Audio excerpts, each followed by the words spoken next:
This podcast is a Radio Mike original production. Head to radiomike.com.au to find out more.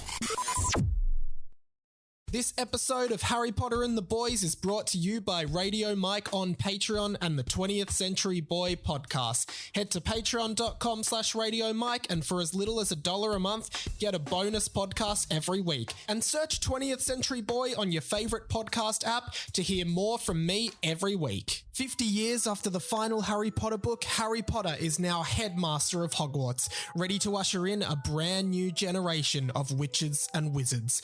My name's Radio Mike, and I love Harry Potter. In fact, I love Harry Potter so much that when I was a kid, I wrote a series of 7 Harry Potter fan fiction novels. This is book 2 in that series. Welcome to Harry Potter and the Team Wizard Tournament.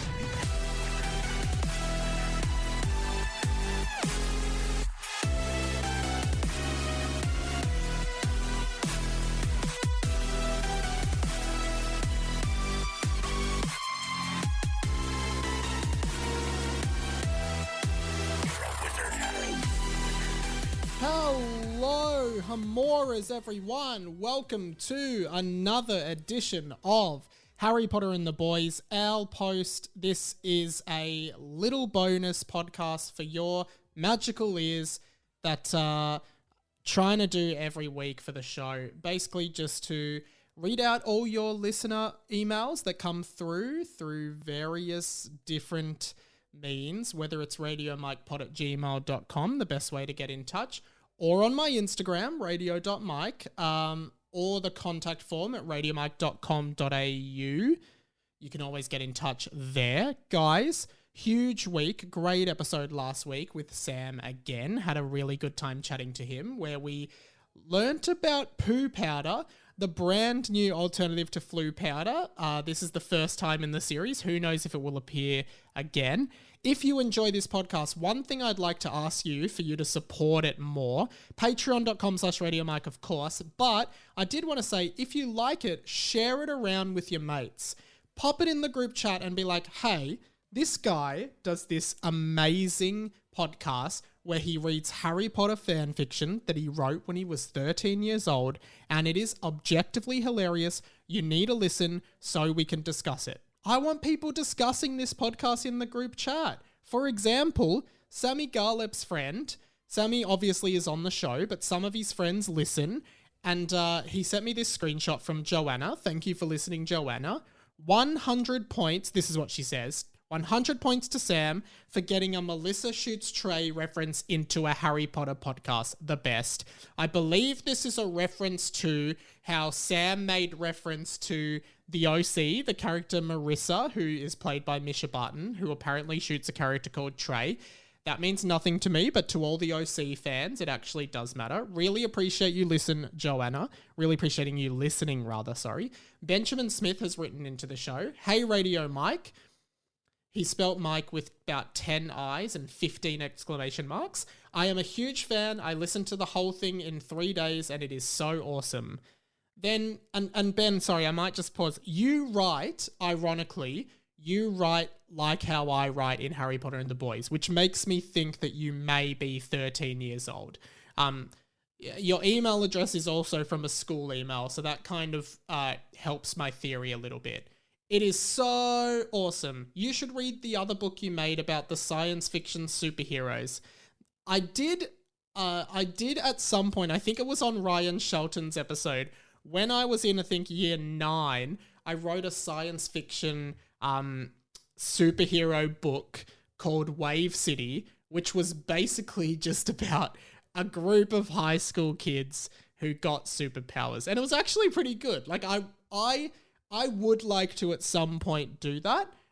If there's demand for it, though, I don't know if there will be. This next bit solidifies to me, Ben, that you are probably 13. I love this next line.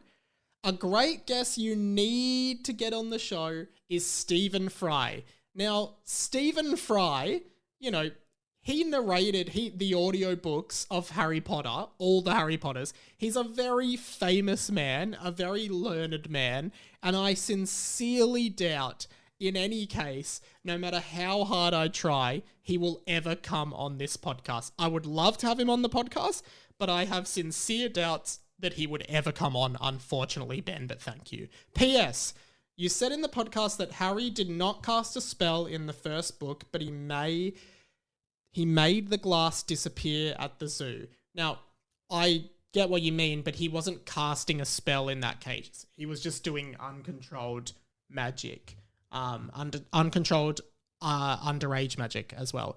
PSS, in the movies they talk about wizards all the time around normal people, like Hagrid and Harry on the train talking about dragons and stuff, so people must know about wizards. Yeah, I think that's a deleted scene. Anyway, thank you for getting in touch, Benjamin. Please write in next week. Would love more of your style of writing on the show, that Harry Potter and the Boys style writing. Amy, as always, has gotten in touch. Thank you, Amy. Hello, Hamora Mike. Loving the Hey Siri Lumos Hey Siri Knox trick to turn your iPhone light on and off. I talked about that in the last hour post. It would be cool to have a voice recognition thing where you say, Hey Siri, hello Hamora, which unlocks your phone but only works if it was your voice. That would be cool. Let's just implement different spells into Siri, like, Hey Siri, Expelliarmus, and it shoots someone else's phone out of their hand. That would be cool, but also impossible. Wizards in hiding. Hagrid explains to Harry in the first book that wizards went into hiding because everyone would want their problems solved if they knew about them. Bit selfish, that's from Amy, but I agree that Muggle families of Muggle-borns would surely figure something out. Skelegrow is for regrowing bones that have disappeared, but the spell that Madame Pomfrey uses is for mending bones if they're broken, and Harry goes to Nocturne Alley because he misses the Diagon Alley fireplace. You have to say the right destination and you have to get out at the right grate. Harry swallows ash when he gets into the fireplace and gets confused, so he misses his stop and goes one fireplace too far. Loving the book so far, but I always listen to the podcast during my lunch break. What do you do, Amy? For some reason, I think you're a nurse. Maybe you've said that before. I get the vibe that you have nurse vibes to me. Are you a nurse? Let us know. I always listen to the podcast during my lunch break, so I end up hearing you and Sam talking about poo and vomit while I'm eating. I am so sorry about that, Amy. Cheers, Amy, official correspondent of Harry Potter and the Boys. Awesome. Thank you for getting in touch, Amy. Tim DeBella, thank you for writing in, Tim. I always found Voldemort's laughter in Harry Potter and the Deathly Hallows Part 2 really funny, and I just came across a compilation of it dubbed in different languages. Here are the two links. He sent two links to YouTube versions of this meme, which I did see during the week. I'm going to put the link in the description because it is actually really funny, and I saw it. It came up on my TikTok, I think. Hilarious. Hearing Voldemort doing his laughter, ha ha ha, Harry Potter is dead, ha ha ha ha, in different languages is amazing. There's like Japanese, Russian, Italian, please go watch this. I'll put the link in the description. I actually realized that I think I would really want to watch Harry Potter in a different language. I think, like, for example, I'm Italian and I don't speak too much Italian, but I can understand bits of it when my parents speak it. And I wonder if I watch Harry Potter in Italian, it would be easy to follow because, one, I have the context of the films and the books and what's happening, and two, I have the little context of Italian that I have. So I might just try and watch it in Italian at some point. That'd be a cool thing to just check out.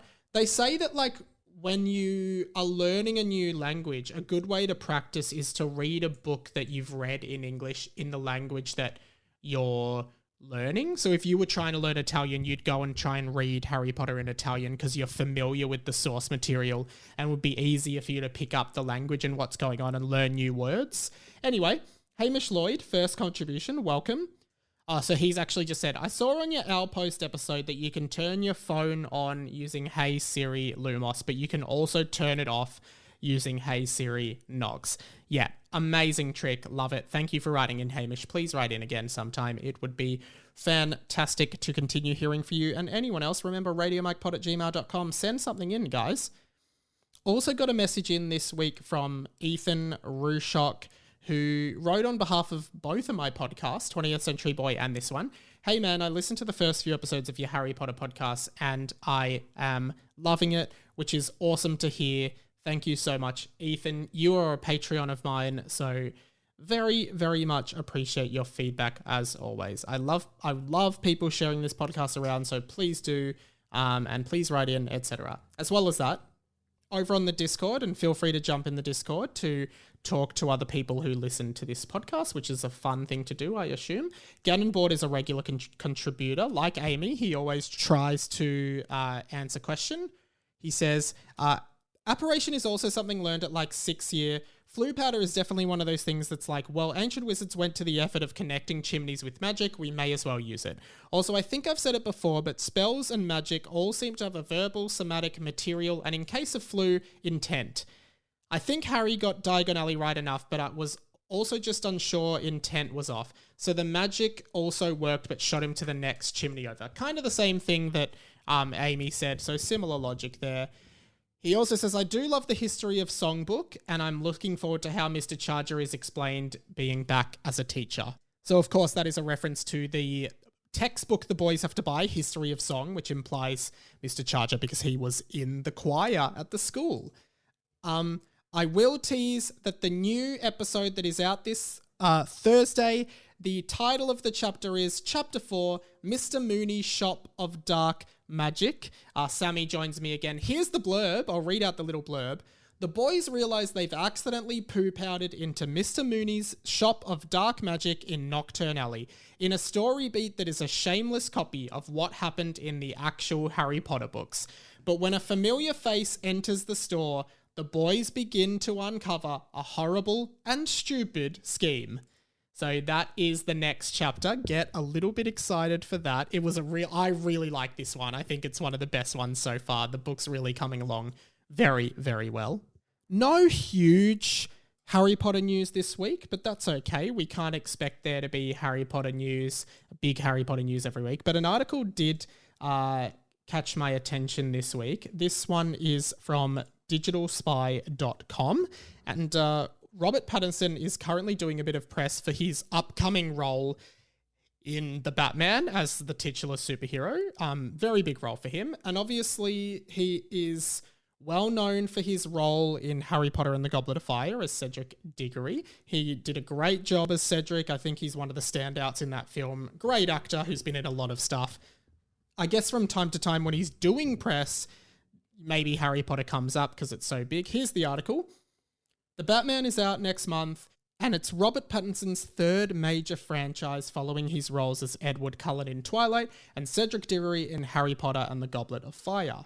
Appearing in GQ's latest Breaks Down Their Most Iconic Characters series, Robert talked about his Wizarding World character, calling him the head of the Hufflepuff clan. He also gave an interesting anecdote as to why he held his wand in a bizarre way when playing Cedric, explaining that he wanted to look and feel like he was in a certain action movie. It is interesting because I have a screenshot here, and Robert Pattinson does hold his wand very differently to what most of the other characters and cast do. Like, he's not holding it the standard way that everyone kind of holds the wand in the film. Take a look at the screenshot. If you Google this article, you'll find it. You can see he holds his wand interestingly. Anyway, he holds it forward, and different characters, I guess, have different wand technique, and I guess it's in the actor's liberty to kind of make those decisions, I suppose. Voldemort holds his wand very differently in the movies. Here's what he said. I remember holding a wand and thinking it felt so dorky to hold it like a magic wand. So I'm holding it like a gun with two hands, like I'm in a Die Hard movie. I think I have one eye closed when I'm looking down, and it's kind of like I'm looking down the barrel, which I think is really cool. I really like that he kind of thought about his character and thought, you know, Cedric's like a jock, but like a nice, sporty, handsome dude.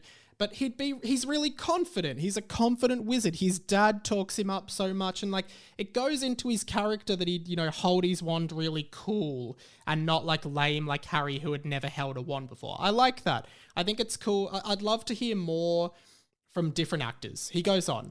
Pattinson also had an interesting anecdote about where he came up the idea of Cedric being introduced by coming out of a tree. He does come out of a tree, and apparently Edward Cullen does that in Twilight as well, and it's because he likes the idea of introducing characters by coming out of trees. That's really weird. I spent a lot of time living off the Harry Potter money, he added. explaining that he bought himself a flat off the back of the film set and was expecting the role to lead to a potential music career, even though that was something that wasn't really mooted. He also revealed that the first scene he shot was in the magical maze, and it was the first time he'd done anything involving special effects or stunts. It was a big deal at the time and was very intimidating, he says. And the Batman comes out in March. I really like that interview. I'm excited for the Batman. I love Robert Pattinson, so it should be really good. I'd love again to hear from other actors about how they got into their characters that way. I saw this great post on the Harry Potter subreddit this week, which we usually finish with these kind of things. It's the Chamber of Secrets movie, but it says this Chinese version of Harry Potter with Chinese subtitles is wild. I'm going to go through a few of the screenshots he's posted. The first one is Harry and Ron in the car, the flying Ford Anglia, and Ron's wand is breaking, and the subtitle is, "Look at my magic stick." So a wand is a magic stick. Then going forward, they're going through the barrier at platform 9 3/4. Either Molly or Arthur is, I think what they're saying is, "Fred, you go first," but the subtitles say, "Fred Joe Pacey, you go first." So whoever that is, I don't know who that is. Then I Am Lord Voldemort being written by Tom Riddle's memory with his wand. It says, "I am Fody." So Voldemort's name is apparently Fody, and it's remarkable they get it wrong when it's actually spelt out on the screen. Dobby saying Harry Potter, but it says Harry Porter. Hermione saying he called me a mudblood is he called me Melon. Then Tom Riddle saying I wasn't going to keep my muggle father's name is my melon father's name. So Mudblood or Muggle is Melon, which is funny. We've also got Fody killed my parents. Harry saying that to Lucius Malfoy. Voldemort killed my parents. Ron's got a howler is Ron's got a yelling email, which is elite. I love that, a yelling email. 7 melons saw you flying through the sky. 7 muggles saw you. And finally, funnily enough, I think they're saying Professor McGonagall because it's a screenshot of Professor McGonagall and the subtitle is Professor Mike. So Professor McGonagall has become Professor Mike somehow. Send in your favorite Harry Potter memes, similar to that, the one that Timmy Dibbs sent in of the Voldemort laughing in different languages. That was amazing. So would love for a few more of those to be sent in because I love talking about them on the show. That's the meme of the week, and I think that's pretty much where we are for this week. Feel free to send stuff in every time, guys. Again, as I've said, I would love for you guys to send stuff in, support the show, share it in the group chat, please. That would be awesome. The podcast is always growing every week, which is awesome to see, and I'm really grateful that people like it. But yeah, I mean, if you have friends who like Harry Potter, show them the pod. Tell them how good it is, guys. I would really appreciate that. Aside from that, I've also still been reading Lord of the Rings. I'm up to the 2nd book now. Still think Harry Potter is way better, guys. Don't worry, I haven't converted to the Tolkien Club. I'm still in the Rowling Club. Well, I'm still in the Harry Potter Club at least. And that's pretty much it, guys. As I said, yeah, so patreon.com/RadioMike, best way to support. Chuck it in the group chat. Post about it on your Instagram story, whatever you want to do. Get the word out there. It means so much to me if you could. And that is pretty much it. So I will say goodbye, Hamoras, to you and you and you, and especially you, but not you. Sorry, mate. Bye.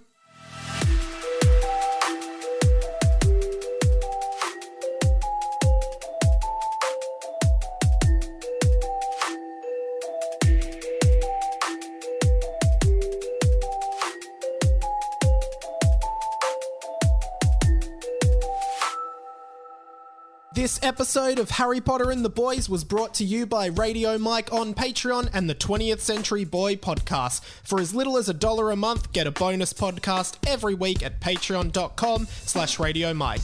And search 20th Century Boy on your favorite podcast app to hear more from me every single week. See you there. This podcast was a Radio Mike original production. Head to radiomike.com.au to check out all our other content, stay up to date at radio.mike on Instagram, and get in touch, radiomikepod@gmail.com.